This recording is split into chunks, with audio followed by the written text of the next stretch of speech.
শীতকালীন সবজি আজকে আমি রান্না করব। আমাদের বাগান থেকে উঠিয়ে নেওয়া হয়েছে। এগুলো হলো মিষ্টি কুমড়ার ডগা পাতা, একদম কি সুন্দর তাজা তাজা। আর ছোট একটা মিষ্টি কুমড়া এই যে, আর কতগুলো সরিষার ফুল, এগুলো দিয়ে আমি বড়া বানাবো। তো চুলায় আছে ভাত, ভাত রান্না হলেই এখন এখানে ভাতের মার আমি উঠিয়ে গরম পানি দিয়ে শুটকি একটু ভালোভাবে ধুয়ে নিয়েছি। তো লটকা শুটকি আলু দিয়ে ভুনা করব। আগে আমার বোন আছে দুটো, ওরা মাদ্রাসায় চলে যায়, তার জন্য এই তরকারিটা রান্না করা।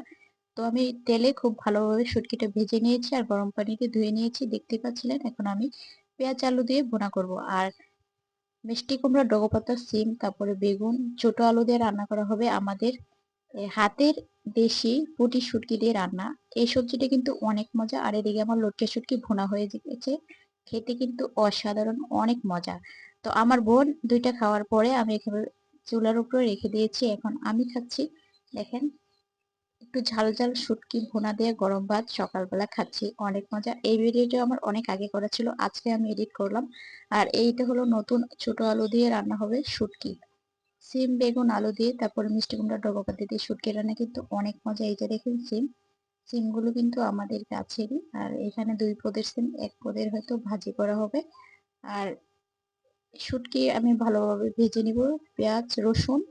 এই যে এগুলো কিন্তু আমাদের হাতে বানানো শুটকি, অনেকগুলো পুঁটি মাছ পেয়েছিল বিল থেকে, তারপরে এতগুলা তো একসাথে খাওয়া যায় না, তারপরে আর কি শুটকি দিয়ে রাখছিলাম যাতে অনেকদিন খাওয়া যায়। হাতের শুটকি কিন্তু অনেক মজা হয়, অনেক সুঘ্রাণ, অনেকদিন রেখে দিলে আরো বেশি সুঘ্রাণ হয়। তো শুটকি তেলে ভেজে এখন আমি আলুগুলো দিয়ে দিলাম। এখন এই সুন্দরভাবে কষিয়ে নিই, তারপর দিয়ে দেবো আমি বাকি সবজি। তো বাকি সবজি আমি সিম দিয়ে দিলাম, আর সিমের পরে আমি দিয়ে দেবো বেগুন। অনেক সুন্দর কিন্তু কালার হচ্ছে, আর কি সুন্দর ধোয়া উঠছে গরম গরম। শীতকালীন সবজি কিন্তু খেতে অনেক মজা হয়, এখন কিন্তু গরমকাল।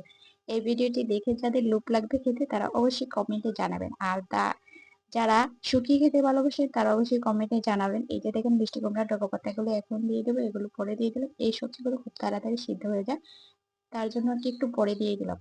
তো ভিতরে এভাবে নাড়াচাড়া দিয়ে দিতেছি যেন সুন্দরভাবে মশলার সাথে মিশে যায়, খেতে যেন খুব ভালো সুস্বাদু হয়। তো আমার এই শুটকি রান্নার রেসিপি যদি একবার আপনারা বাসায় ট্রাই করতে পারেন, দেখবেন কতটা মজা, কতটা ইয়াম্মি, একদম মজা, একদম গ্রামীণ স্বাদ, অনেক মজা। আলহামদুলিল্লাহ, মাশাআল্লাহ। শুধু খেয়ে কমেন্ট করবেন না, এভাবে রান্না করে আপনারা খেয়ে অবশ্যই আমাকে কমেন্টে জানাবেন কতটা মজা হয়েছে। আর এখন তো গরমকাল, এই সবজিগুলো নেই, সব সবজি পাওয়া যাবে, শুধু সিম বাদে, আর শাক বাকিগুলো পাওয়া যাবে।